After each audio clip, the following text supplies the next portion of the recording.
Baik, Assalamualaikum warahmatullahi wabarakatuh. Perkenalkan, nama saya Muhammad Taufikur Rahmana, NIM C93219090 dari HPIP semester 6. Di sini saya akan menjelaskan tentang materi dari mata kuliah Hukum Humaniter, yakni pembagian dunia dalam Islam terdiri dari Dar al-Islam, Dar al-Harbi, dan Dar al-Ahad. Langsung saja. Yang pertama yakni pengantar. Pada permulaan lahirnya negara Islam, pembagian kekuasaan negara belum tampak karena Al-Quran dan Sunnah Rasul tidak memberikan konsepsi secara terperinci, tetapi hanya bersifat global semata. Sebagaimana dikemukakan dalam pembagian terdahulu bahwa Nabi Muhammad SAW bukan hanya sebagai Rasul yang membawa risalah Islamiyah, melainkan pula sebagai kepala negara, merangkap sebagai hakim yang mengadili setiap perkara.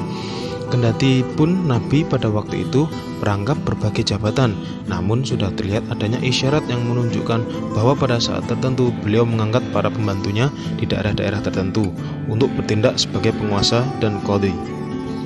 Para ahli hukum, ulama dan sejarawan Muslim telah menyajikan dua teori tentang hubungan negara Islam dengan negara-negara non-Islam, yakni teori yang berorientasi perang dan teori yang berorientasi perdamaian. Teori yang pertama, jihad atau perang suci dianggap sebagai satu-satunya bentuk hubungan yang dapat diterima antara orang-orang Muslim dan non-Muslim. Dengan demikian maka dunia terbagi menjadi dua, kawasan Islam Dar al-Islam dan kawasan perang dan Dar al-Harb dan Dar al-Ahdi. Yang pertama yakni Dar al-Islam.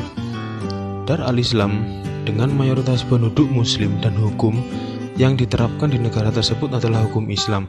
Penduduk Muslim yang tinggal di negara tersebut sudah sepatutnya patuh dan tunduk pada hukum Islam yang berlaku, karena pada dasarnya hukum Islam yang diterapkan sudah pasti memperhatikan bagaimana perilaku seseorang Muslim seharusnya. Begitu juga antara hubungan manusia dengan Tuhannya. Konsekuensi apabila melanggar hukum yang ada, maka ia pun patut dihukum sesuai hukum yang berlaku. Lalu yang kedua yaitu Dar al-Harb adalah negara atau wilayah dengan penduduk Muslim sebagai minoritas. Hukum yang berlaku di negara ini sudah pasti berbeda dengan hukum Islam. Maka seseorang Muslim yang melanggar atau melakukan perbuatan yang dilarang agama Islam, maka hukuman baginya adalah hukuman di akhirat, karena sudah pasti hukum Islam seharusnya belum tentu berlaku di negara tersebut. Dar al-Harb mencakup semua negeri yang bukan negeri Islam yang tidak berada di bawah kekuasaan kaum muslimin atau tidak tampak di dalamnya hukum-hukum Islam, baik negeri ini diperintah oleh sebuah negara atau beberapa negara, baik di antara penduduknya terdapat orang Islam atau tidak, selama penduduknya beragama Islam tidak bisa melahirkan hukum-hukum Islam. Lalu yang selanjutnya, menurut teori tentang hukum Islam, jika hukum Islam berlaku di suatu daerah, maka daerah itu adalah Dar al-Islam. Namun jika hukum Islam tidak berlaku di suatu daerah, maka daerah itu merupakan daerah Dar al-Harb. Ketentuan ini dibenarkan oleh para sarjana muslim yang terkemuka pada abad 20. Pada abad yang tertera, mereka memberi keputusan hukum tentang wilayah India walaupun India dikuasai Inggris. Tapi para fuqaha berpendapat bahwa negara itu dianggap sebagai Dar al-Islam. Yang kedua, pembagian kawasan yang dibuat oleh para fuqaha menjadi Dar al-Islam dan Dar al-Harb tersebut di atas akan menimbulkan kesan negatif bagi sementara pihak, terutama jika diperhatikan istilah negeri perang. Lalu yang berikutnya, Dar al-Ahad, wilayah atau negara yang terikat dengan perjanjian.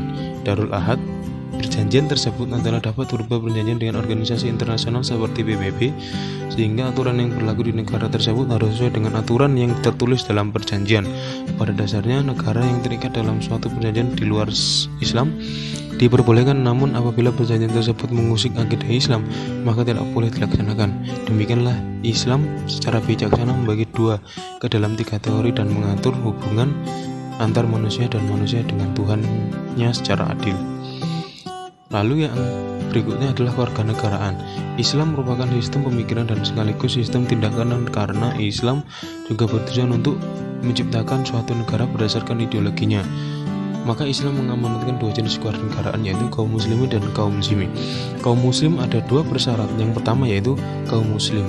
Dalam Al-Quran surat Anfal 72, yaitu beriman dan merupakan penduduk asli suatu negara Islam atau berdomisili di negara Islam. Seseorang yang meskipun beragama Islam belum menghentikan ketaatannya terhadap negara non-Islam dan belum berhijrah ke negara Islam, bukan tidak dapat menjadi warga negara Islam. Sebaliknya, semua orang yang beriman, apakah mereka dilahirkan di negara Islam atau telah berhijrah ke negara Islam, merupakan warga negara Islam yang menjadi saudara satu sama lainnya. Lalu yang berikutnya adalah kaum zimmi atau al-hizmah.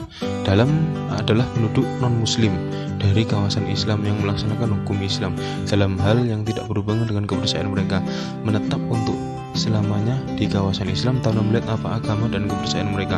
Boleh jadi mereka terdiri dari orang Kristen, Yahudi, Majusi, atau pemeluk agama Zoroaster, orang-orang Sabia atau penganut sembahan yang lain, atau pula orang-orang yang tidak punya agama sekali, yaitu ateis. Mereka mendapatkan jaminan keamanan atas jiwa dan harta mereka.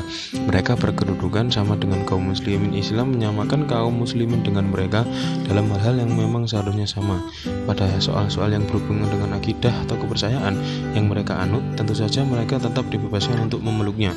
Menyamakan mereka dengan kaum muslimin dalam soal-soal yang berhubungan dengan kepercayaan adalah merupakan bentuk ketidakadilan. Baik, sekian, terima kasih dari saya. Kurang lebihnya saya mohon maaf. Wabillahi taufiq wal hidayah. Assalamualaikum warahmatullahi wabarakatuh.